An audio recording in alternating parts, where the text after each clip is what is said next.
Fala galera, tudo bem? Bom, novamente, aqui é Flávio. A gente está entrando nessa semana 8 de estudos, tá? Nessa videoaula, a gente vai continuar aí no nosso volume 2, né? Estudando um pouquinho a tabela periódica, mas a gente vai focar um pouco na resolução de alguns exercícios, né? De algumas atividades ali da seção Hora do Estudo, tá? Então a gente está aqui no volume 2 ainda.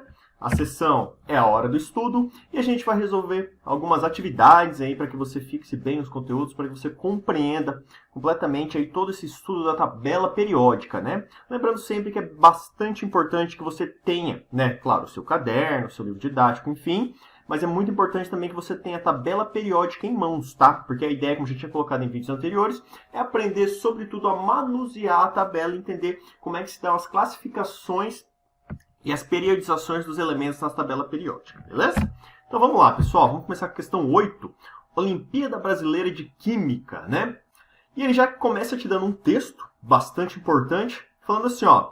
É o elemento químico mais simples. Qual que é o elemento químico mais simples? Acho que aí a gente já conseguiu matar, né?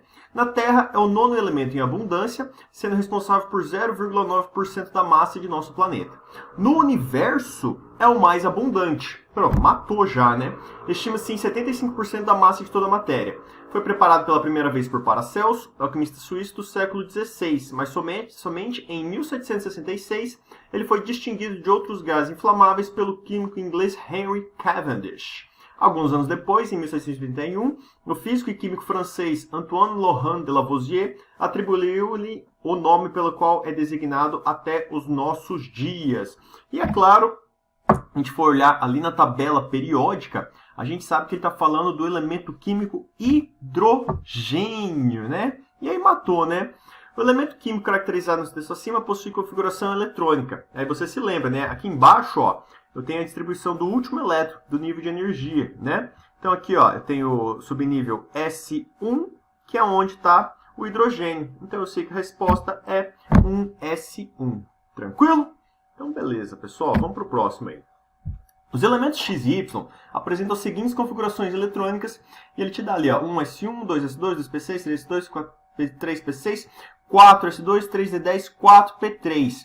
Se a distribuição do último elétron se dá no subnível P, né, no nível 4, então eu sei que ele tem 4 níveis de energia e o último elétron está distribuído em P3, tá? E o outro ali, ó, tem a distribuição eletrônica, 4 níveis de energia também, porque está em 4S1 e termina a distribuição em S1, respectivamente. O período da família em que se encontram os elementos são, e a gente vai novamente para aquela mesma tabelinha, a gente sabe, então, que ambos os elementos são 4 níveis de energia, então eles vão estar nessa linha aqui, nesse período, né?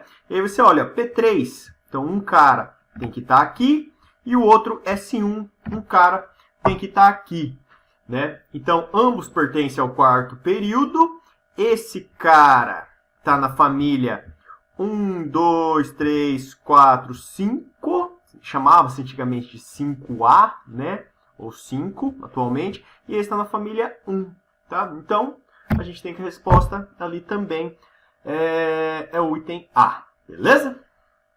Tá tranquilo, né? Pertence ao quarto período, sendo que o elemento X pertence à família 5A, enquanto o elemento Y pertence à família 1A. Provavelmente em vestibulares mais atuais você não vai ver mais essa denominação, tá? De 5A, 1A ou 2B, enfim, isso daí não é utilizado mais, né? Segundo as regras oficiais aí.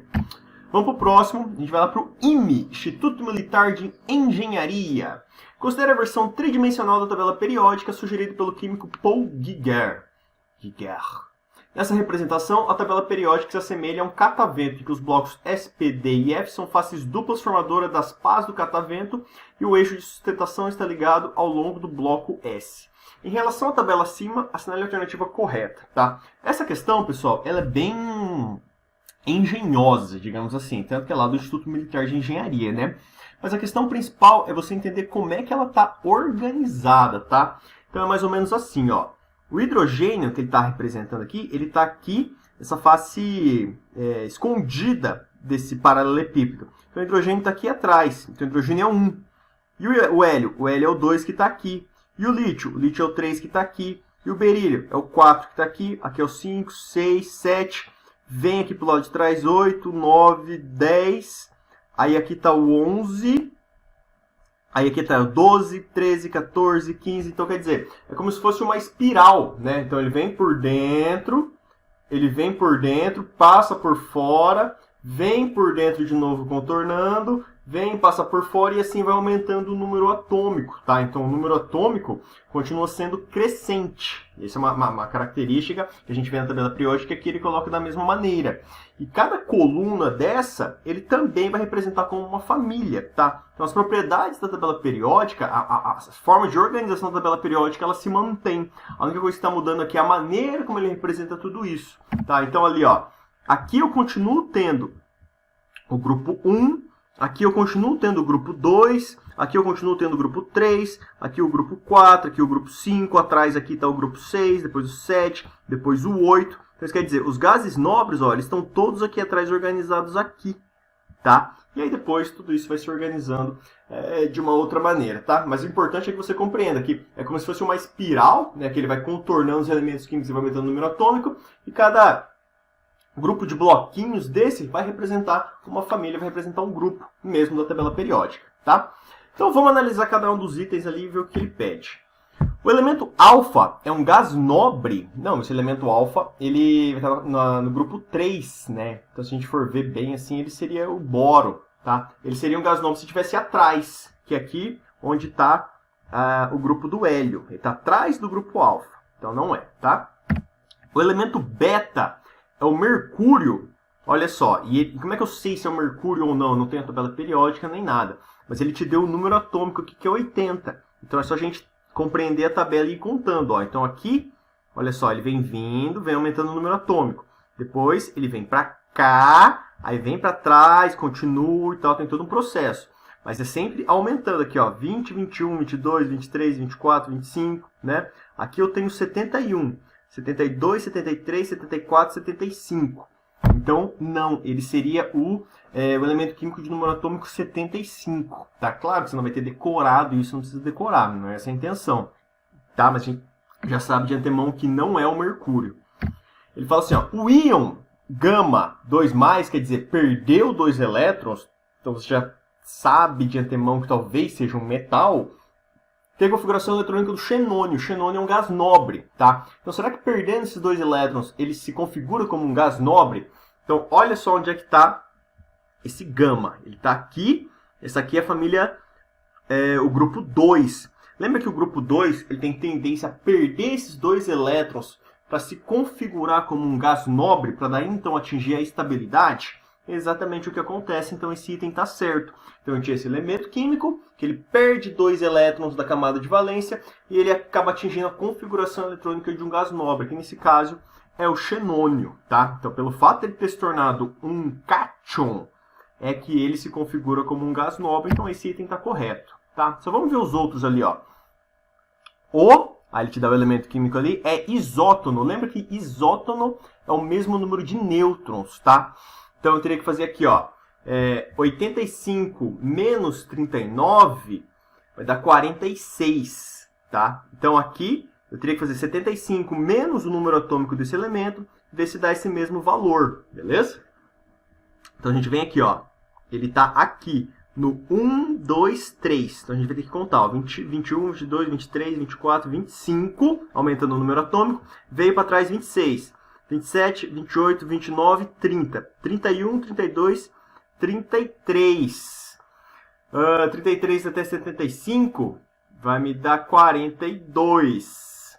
Que não é o 46, então não é isótono, não tem o mesmo número de nêutrons, tá? Só lembrando que o número de massa, que é o que está aqui em cima, é o número de prótons, que é o que está aqui embaixo, mais o número de nêutrons. Se eu tenho o número de massa e eu tenho o número de prótons, eu subtraio e o que eu obter dessa subtração vai ser o número de nêutrons, tá? Então aqui seria 46 e aqui que a gente tinha contado que era sei lá quantos, mas enfim, mas daí não é o mesmo valor ali, beleza? Te deu para entender a ideia, né? E ele pergunta ali, ó, o elemento, sei lá o que é isso aí, é o tecnécio de número atômico 43. Então vamos contar? 38, 39, 40, 41, 42, 43. Opa, tá certo. Primeiro elemento artificial conhecido. Ele pertence ao grupo 6B ou 6 da tabela periódica? é só a gente contar, né? Então, esse aqui é o grupo 2, esse é o 3, esse é o 4, esse é o 5, esse é o 6, esse é o 7. Então tá errado, ele não é o grupo 6 da tabela periódica. Beleza? Então vamos ali para 17, Universidade Federal do Rio Grande do Norte. O sódio é uma substância extremamente reativa e perigosa, podendo pegar fogo em contato com o ar. Aí mostra uma reação ali do sódio reagindo com o oxigênio, formando o óxido de sódio, né? E reagir violentamente com a água. Então joga o sódio em água, se você procura nesses canais de vídeo aí, reação do sódio com a água. Você vê que bacana que é muito legal, né? Uma reação muito violenta, muito exotérmica, libera muita energia, né? Além de liberar ali também o gás hidrogênio, que é um gás inflamável. Então é uma reação bastante interessante, tá? É um elemento químico considerado essencial à vida humana. Quando combinado a outras substâncias, é utilizado, por exemplo, na produção de papel, de sabão e no tratamento de água, né? Então você tem ali o hipoclorito de sódio, o hidróxido de sódio, que é extremamente importante para fazer sabão, papel, enfim, é um elemento químico que tem uma grande importância industrial, econômica, enfim, para a química como um todo, né? Para a sociedade como um todo, a gente pode dizer. Considerando essas propriedades periódicas do sódio, é correto afirmar que ele é um metal o quê, né? Então a gente tem ali, ele está perguntando bastante ali sobre afinidade eletrônica, energia de ionização, né? Então a gente sabe que o sódio está ali no primeiro grupo da tabela periódica, então a gente sabe que ele perde elétron com muita facilidade, né? Então, no meu elemento aqui, eu perco esse elétron com muita facilidade. Então, ele não tem uma alta afinidade eletrônica, ele não quer bastante elétron, ele também não tem uma alta energia de ionização. Para tirar um elétron dele não é difícil, é bastante fácil, né? A gente já discutiu isso em aulas anteriores. Então, o primeiro grupo da tabela periódica também é o grupo dos metais alcalinos, né? Então, a gente já fica entre B e C, e a gente sabe que ele não tem não é necessário uma grande energia para retirar um elétron da camada de valência para que ele adquira a configuração de um gás nobre, né? Então ele tem uma baixa afinidade eletrônica, né? Então também não tente assim, decorar esses termos, tente entender, como já tinha colocado em aulas anteriores, que é uma relação entre o núcleo e esses meus elétrons, todos esses outros conceitos periódicos que a gente estava vendo aí, tem essa relação, tá? Se você ficou com dúvida, volte lá nas aulas anteriores que está bem explicado, tá? Então, alcalino de baixa afinidade eletrônica. Vamos para mais um. O elemento químico silício é usado na fabricação de ferramentas e de chips eletrônicos, entre outras aplicações. Isso se deve ao fato de o silício, aí vai entrar naquela classificação que eu já tinha comentado com vocês, eu já comentei em várias videoaulas aí, a questão do silício, né? Deixa eu colocar até a tabela periódica aqui, dele ser classificado como um semimetal, né? Lembra que essa classificação não existe mais, então talvez esse tipo de questão você não veja mais em vestibulares, mas pode ser que sim, não se sabe, né, como é que eles estão utilizando isso aí. Mas é importante que você tenha em mente que, de acordo com essa classificação que a gente viu, que a gente tem no material, né, a gente sabe que ela é provisória, enfim, o silício está ali, e ele é classificado como um semimetal, tá? Aí fica bem tranquilo de tentar responder as outras alternativas, porque ele fala assim, ó, então é um semimetal. Então a A já não é, e a D também não é. Daí ele fala assim, ó, a B, ser um semimetal, essa última camada, apresentar configuração eletrônica 3s2, 3p1, 3p1, 3p1. Pô, isso daí a gente sabe que não tem, né? A gente poderia pensar, por exemplo, no caso de hibridização, enfim, mas não é o caso nesse momento, não é o que ele está pedindo nessa questão, tá? Então, ele é um semimetal e apresentar eletronegatividade média. Ok, perfeito. Isto é, atrair ou ceder elétrons conforme a eletronegatividade do outro elemento com o qual forma uma ligação química, né? Lembrando que a tendência da eletronegatividade é da esquerda da tabela para a direita e de baixo para cima, né? Lembrando que o flúor aí vai ser o nosso elemento mais eletronegativo, ok? Então, resposta correta ali o item C, beleza? E vamos resolver mais uma então, falando aqui um pouco sobre o nosso querido Dmitry Mendeleev, ele na UDESC, né? Em 1869, Dmitry Mendeleev apresentou à comunidade científica a lei periódica dos elementos. Sentindo-se seguro da validade de sua classificação, deixou posições vazias na tabela para elementos que viriam a ser descobertos. Uma história muito famosa aí dentro da química, dentro da ciência como um todo. Predisse com uma precisão surpreendente suas propriedades. Para isso, utilizou como base as propriedades dos elementos vizinhos, tendo fundamentado a atual classificação periódica dos elementos. Com base nas propriedades periódicas dos elementos, analisa as informações abaixo. Os elementos do bloco S apresentam baixa energia de ionização. Seus elétrons são perdidos com facilidade. Pô, a gente acabou de ver isso ali, né? Então, isso acaba ficando bem tranquilo. Os elementos do bloco S são esses caras aqui. Eles apresentam baixa energia de ionização. Seus elétrons são perdidos com facilidade. Com certeza, né? Lembra que eles perdem esses elétrons, eles têm que se tornar cátions para daí atingir a estabilidade. Então, a 1 é verdadeira. Então, a gente já fica entre a C e a D, né? A energia de ionização dos elementos do bloco P são menores do que as dos elementos do bloco S. A energia de ionização, lembra, é energia para você tirar um elétron. O do bloco P, ele está mais à direita, os elementos são mais eletronegativos, eles querem mais elétrons. Então é mais difícil você tirar esses elétrons, né? Então a 2 ali é falsa. Todos os elementos, sempre quando tem essas afirmações categóricas, assim, a gente já fica meio com o pé atrás, né? Todos os elementos do bloco D são metais, tá certo. Suas propriedades são intermediárias aos elementos do bloco S e P. Vai depender, né? Ele está falando assim, ó, está falando de todos os elementos e todas as propriedades intermediárias entre o bloco S e o bloco P, tá? Eu não sei se você vai se lembrar, em aulas anteriores, que eu sempre te falei que em relação ao bloco D a gente tem algumas características especiais, digamos assim, né?